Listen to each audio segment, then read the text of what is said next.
기도하겠습니다. 좋으신 아버지 하나님, 오늘도 저희들에게 새날을 허락하여 주시고 또한 이 사순절의 여정을 통해서 주님께로 더 가까이 나가게 하시니 감사를 드립니다. 저희들이 주님의 말씀을 묵상하고 또 저희들이 주님의 말씀과 또 찬송과 기도 속에서 하루를 출발하는 것처럼 우리의 영혼이 늘 우리의 삶의 중심이 하나님 앞에 또 주님의 말씀에 중심을 두고 살아가는 저희들이 되게 하여 주시옵소서. 또한 세상의 어려움과 또 여러 가지 재난과 또 답답한 일이 있다 할지라도 이 역사의 주관자가 하나님임을 기억하게 하여 주셔서 정말 하나님께서 이 문제 너머에 하나님의 새 역사가 있음을 알고 오늘도 우리에게 주어진 삶의 자리에서 하나님의 선한 일을 행하며 또 하나님의 선한 뜻을 헤아리며 살아가는 저희들이 되게 하여 주시옵소서. 저희들이 또한 말씀 들을 때 다시 한번 하나님의 깊은 뜻을 깨닫게 하여 주시고 하나님의 선한 마음과 또 하나님의 말씀 가운데 이끄는 그곳을 향해 나아가는 저희들이 되게 하여 주시옵소서. 우리 구주 예수 그리스도의 이름으로 기도드립니다. 아멘. 오늘 우리에게 주신 말씀은 이사야서 24장에서 25장입니다. 본문 읽기는 24장 1절에서 5절, 17절에서 20절입니다. 우리 강상 목사님께서 본문을 읽어주시기에 우리가 생략하고 바로 강상 목사님을 소개하도록 하겠습니다.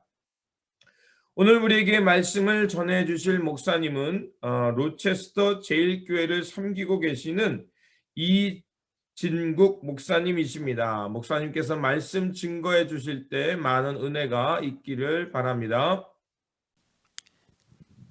2021년 전국 한인연합감리교회 특세 2월 19일 말씀을 전할 로체스터 제일교회 이진국 목사입니다. 이런 기회를 통해 많은 목사님들의 설교도 듣게 되고 저 또한 흩어져 있는 많은 UMC 교우들에게 하나님의 말씀을 나눌 수 있는 기회가 되어서 감사한 마음이 큽니다. 오늘 말씀은 이사야서 24장 1절에서 5절 그리고 17절에서 20절 말씀입니다. 저희 교회는 특별히 새번역 버전으로 큐티를 하고 있어서 새번역으로 말씀을 읽어보겠습니다.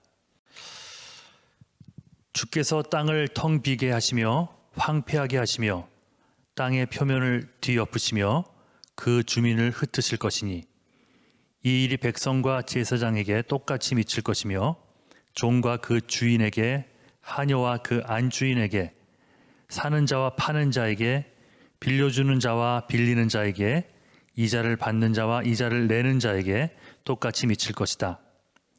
땅이 완전히 텅 비며 완전히 황무하게 될 것이다. 주께서 그렇게 된다고 선언하셨기 때문이다. 땅이 메마르며 시든다. 세상이 생기가 없고 시든다. 땅에서 높은 자리를 차지한 자들도 생기가 없다. 땅이 사람 때문에 더럽혀진다.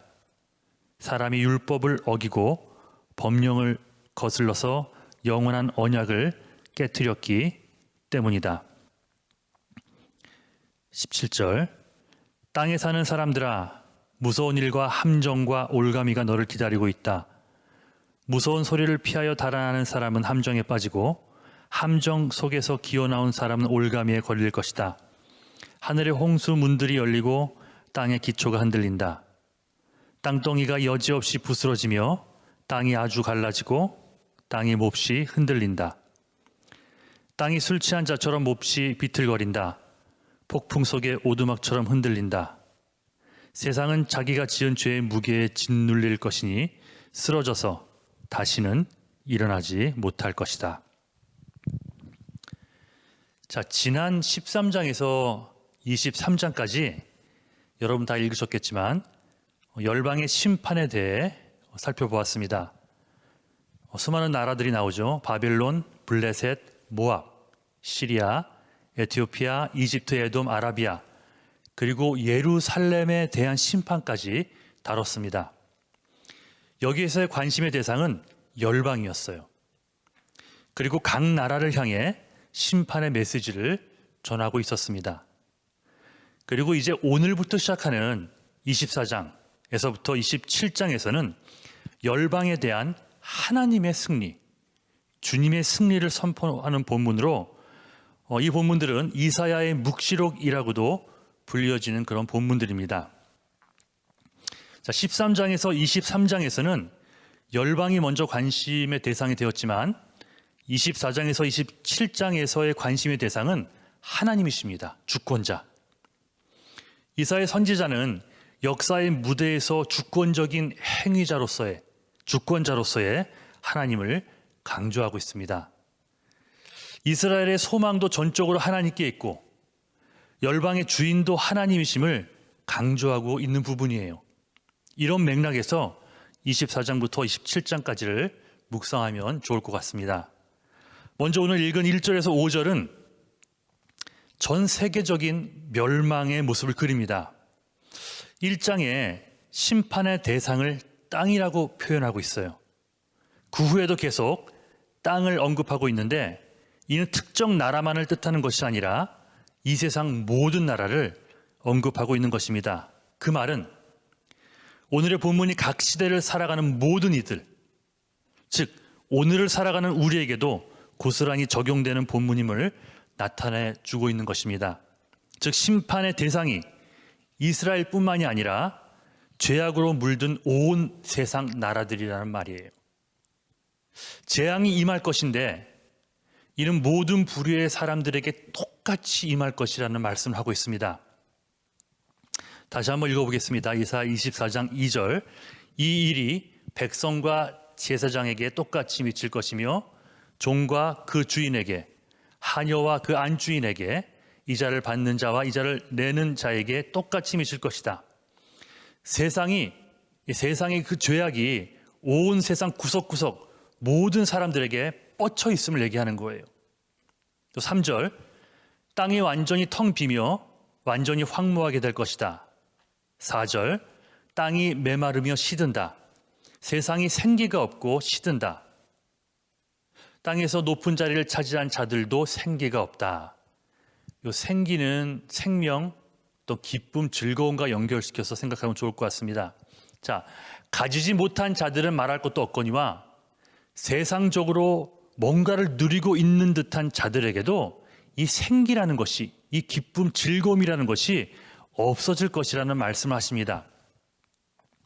그 이유는 5절, 사람이 하나님의 말씀을, 하나님의 율법을 어기고 무시했기 때문입니다. 이제 온 세상은 인간의 불순종 때문에 공혹해 되고 황묵해 되고 높은 자들이 쇠약해지고 약탈이 끊이지 않을 것이라고 말씀하세요. 그 가운데서 가장 강조하고 있는 심판의 결과가 있는데요. 그것이 바로 즐거움의 상실입니다. 기쁨의 상실. 우리가 오늘 중간에 읽지 않은 본문에서 이 이야기가 6번 나옵니다. 그것도 한번 읽어보겠습니다. 24장 7절. 새 포도주가 마르며 포도나무가 시든다. 마음에 기쁨이 가득 찼던 사람들이 모두 탄식한다. 전통적으로 포도의 수확은 기쁨과 즐거움의 시간이었습니다. 그런데 이젠 그 즐거움은 이 땅에서 누릴 수 없어요. 8절. 소구를 치는 흥겨움도 그치고 기뻐 뛰는 소리도 멎고 수금 타는 기쁨도 그친다. 특별히 이 8절에 쓰인 동사들을 보면 그친다, 멎는다, 그쳤다 이런 표현을 씁니다. 이젠 더 이상의 수확의 기쁨도 살아가는 즐거움도 찾을 수가 없는 상황이 되어버렸습니다. 11절. 거리에서는 포도주를 찾아 아우성치고 모든 기쁨은 슬픔으로 바뀌고 땅에서는 즐거움이 사라진다. 11절에서 결정타를 날리죠. 모든 즐거움이래요. 모든 즐거움이 사라졌으며 심판 혹은 저주의 가장 큰 무기는 삶의 즐거움이 사라지는 것입니다.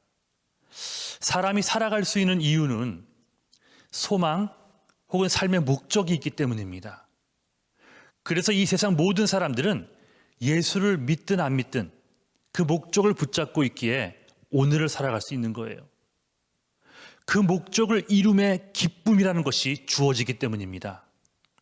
그런데 그러다 그 목적이 사라지거나 소망이 없어져 버리면 당연히 삶의 기쁨 삶의 즐거움은 사라지겠죠. 나를 살아갈 수 있도록 알게 모르게 이끌어 주었던 삶의 기쁨은 이제 찾을 수가 없습니다. 그래서 심한 경우 삶을 비관하여 스스로 목숨을 끊는 일까지 벌어지는 것입니다. 반면 아무리 힘들고 어려워도 그 삶이 주는 기쁨이 있다면 희생에 희생을 해도 그 사람은 즐겁게 그 일을 감당할 수 있다는 것이에요.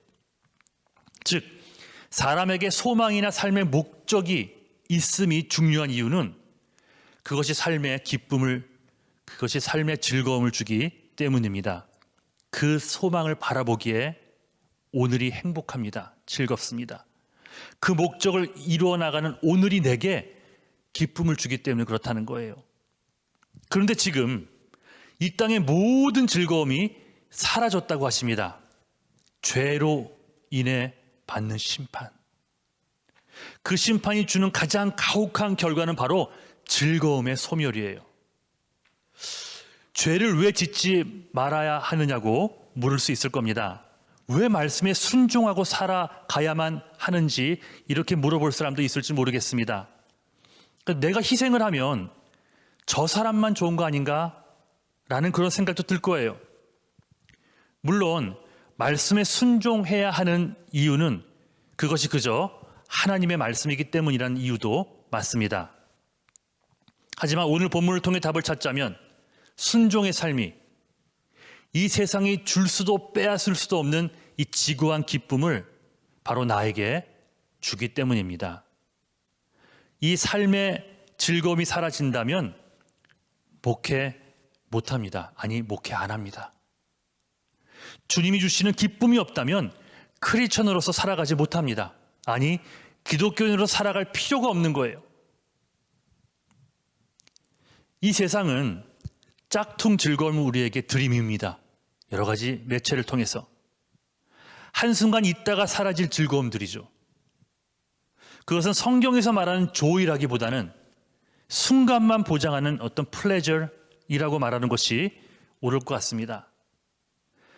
세상은 즐거움을 가져다 주는 것이 돈이요, 명예요, 성공이요, 파티, 성적 쾌락 등등이라고 말합니다.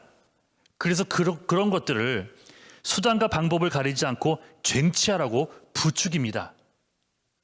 하지만 온전한 즐거움은 절대 그런 것들로 채워지지 않습니다. 오로지 진정한 기쁨은 하나님과의 관계에서 말씀을 지키려는 데에서 오고, 혹 실수하여 죄를 지었을 경우에는 진실된 마음으로 하나님 앞에서 회개하는 데에서만 얻을 수 있는 것입니다. 그런데 이 세상 열국이 하나님을 버렸습니다. 하나님의 말씀을 버렸습니다. 죄악을 밥 먹듯 저지르기 시작합니다. 폭력과 살인과 간음, 우상숭배, 거짓과 술과 마약과 도박과 이간질로 삶을 수놓으면서도 이젠 죄책감마저 느끼지 않습니다. 지금 오늘을 사는 우리들 이야기를 하는 거예요. 그 결과 하나님의 심판이 임하며 그 심판으로 인해 이 땅의 모든 즐거움까지도 빼앗겨버리는 세상의 모습, 그 모습을 우리라고 피해갈 수 있는 것은 아니라고 성경은 얘기합니다. 하나님의 말씀을 버린 자들에게 하는 말씀들을 보십시오. 우리 두 번째로 읽었던 17절 이하에 보시면 거기에 쭉 나옵니다. 무서운 일과 함정과 올가미가 너를 기다리고 있다. 너희는 너희가 지은 죄의 무게에 짓눌려 쓰러져 다시는 일어나지 못할 것이다. 재앙이다. 즐거움이 사라진 정도가 아니라 아예 무서워 벌벌 떨며 살아갈 수밖에 없는 너희들의 모습을 보라. 결론적으로 말씀드리고 싶은 것은 다시 말씀으로 돌아가야 한다는 겁니다. 말씀은 곧 예수 그리스도이십니다.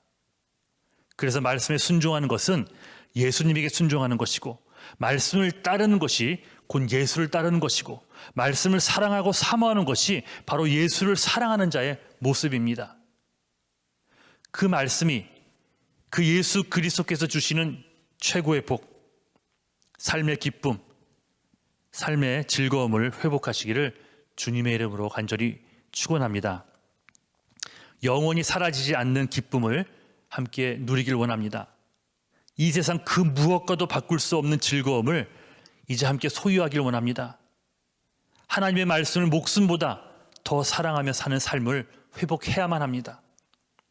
예수 그리스도나 다름없는 그 말씀을 매일 읽고 묵상하고 적용하는 삶은 그래서 아무리 강조해도 지나치지가 않습니다. 보지 못하고 듣지 못하고 말하지 못했던 헬렌 켈러 여사 아시죠? 헬렌 켈러 여사가 살아생전 신약 성경을 몇 번 읽었는지 아십니까? 점자로 신약 성경을 183회나 읽었다고 합니다. 자, 100번 정도 읽었더니 눈이 보이기 시작합니다. 150번 정도 읽으니 듣기 시작했고요. 180번 정도 읽으니 말할 수 있게 되었나요? 아니죠. 여전히 못 보고, 여전히 못 듣고, 여전히 말씀하지 못했습니다. 하지만 주님이 부르는 그날까지 성경 읽기를 포기하지 않으셨어요. 그 말씀에 뭐가 있길래? 그 말씀이 곧 예수님이기 때문입니다. 말씀을 읽고 말씀을 묵상하고 말씀을 삶 속에 적용함은 곧 그만큼 생명의 예수님과 동행하는 것이 됩니다. 그러니 이런 자들에게 예수님만 가질 수 있고 예수님만 줄 수 있는 기쁨과 즐거움이 넘칠 수밖에 없다는 것이죠. 말씀을 맺겠습니다. 세상 즐거움을 내려놓고 세상 쾌락들을 내려놓고 주 예수보다 더 귀한 것은 없다고 고백하며 살아가십시오. 예수의 자리를 빼앗아간 마음을 다시금 다잡고 삶의 우선순위에 예수 그리스도를, 즉 그분의 말씀을 다시 올려놓으십시오. 그러하면 어떤 상황에서도 빼앗기지 않을 기쁨, 힘든 순간에도 나를 살아갈 수 있게 만들 즐거움을 풍성하게 누리게 될 줄을 믿습니다. 오늘도 이 말씀 붙들고 주 안에서 승리하기를 주님의 이름으로 간절히 축원합니다. 아멘. 기도하겠습니다. 좋으신 아버지 하나님, 우리들에게 진정 중요한 것과 무엇을 붙들고 살아야 하는지 우리에게 말씀을 통하여 그 은혜와 진리를 깨닫게 해주시니 감사를 드립니다. 하나님만이 우리의 인생의 즐거움이며 하나님을 향해 살아가는 것이 우리의 인생의 보람과 의미임을 깨닫게 하셨사오니 오늘도 우리에게 주어진 이 삶 속에서 주님의 말씀을 가까이 하게 하시고 주님의 선한 역사와 뜻을 우리 가운데 회복하며 하나님 나라를 향해 또 하나님 나라의 이 땅의 완성을 향해 살아가는 저희들이 되게 하여 주시옵소서. 저희들이 주님과 동행하며 주님의 나라를 향해 살아갈 때 우리 안에 기쁨과 평안이 있으며 이 세상에 줄 수 없는 기쁨 가운데 우리의 인생을 보람되게 살아갈 수 있습니다. 주님, 이 말씀 붙들고 우리에게 주어진 이 삶의 자리에서 최선을 다하며 하나님의 선한 역사와 하나님 나라가 이 땅에 임하는 일에 저희들이 충성하며 살아가는 믿음의 여정, 이 사순절의 여정이 되게 하여 주시옵소서. 우리 구주 예수 그리스도의 이름으로 기도드립니다. 아멘. 오늘 우리에게 주신 말씀을 붙들고 살아가는 이 날이 되시기를 바라며 다시 한번 세상이 줄 수 없는 오직 하나님만이 우리의 기쁨이며 하나님 나라를 향해 살아갈 때 의미와 보람이 있음을 깨닫고 오늘도 주어진 삶의 자리에서 하나님 나라와 하나님의 선한 역사를 향해 살아가는 저와 여러분들이 되시기를 바랍니다. 주님의 평안이 함께 하시기 바랍니다.